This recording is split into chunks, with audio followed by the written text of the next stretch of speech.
صباح الفل، صباح الجمال، صباح الروقان على احلى ناس في الدنيا. النهارده هعمل لكم باستا وايت صوص، بس ايه حدوته. تخيلوا كده معايا، هنعملها كلها في حله واحده او في طاسه واحده، بس تكون غويطه عشان نعرف نقلب القلبه دي.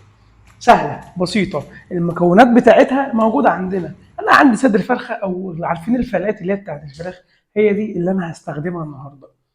جهزت كيس مكرونه، نجهز شويه لبن، معلقتين دقيق، نجهز الحاجه ويلا بينا.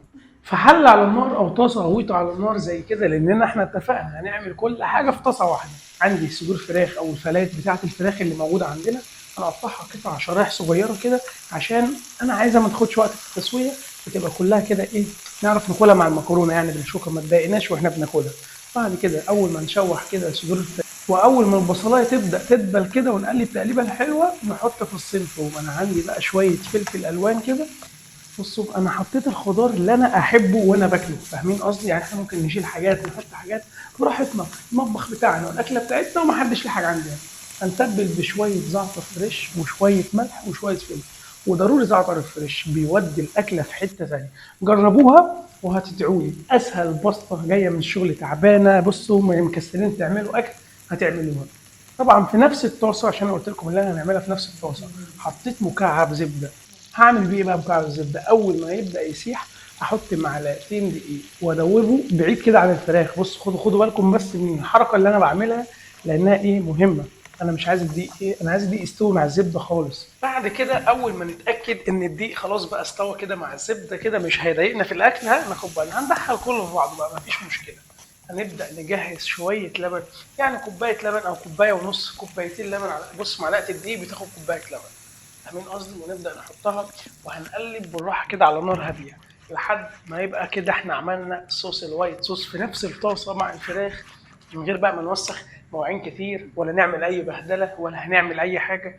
فانا شايف ان المكونات سهله وبسيطه وعلى قد الايد، يعني زي ما بيقولوا. فتحت التلاجة لقيت عندي شويه كريمه، فقلت بقى احطها بالمره، وايه بقى اكلتي وانا مدلع نفسي. طبعا انتوا لو مش حابين تمام مفيش مشكله. عايز اعلي التست بقى، احط مكعب مرقه فراخ وادوب تدويبه حلوه. انا عايز المكعب ما يبانش خالص، انا عايز اخد طعمه ما يبانش معايا في الاكله. بعد كده عندي شويه شرايح جبنه شيدر حطيتها، عندي شويه جبنه موتزاريلا حطيتها. بصوا انا خليت الصوص بتاعي غني جدا. عندي شويه مشروم، هو مش فريش بس قشطه، عندي شويه مشروم فحطيتهم كمان.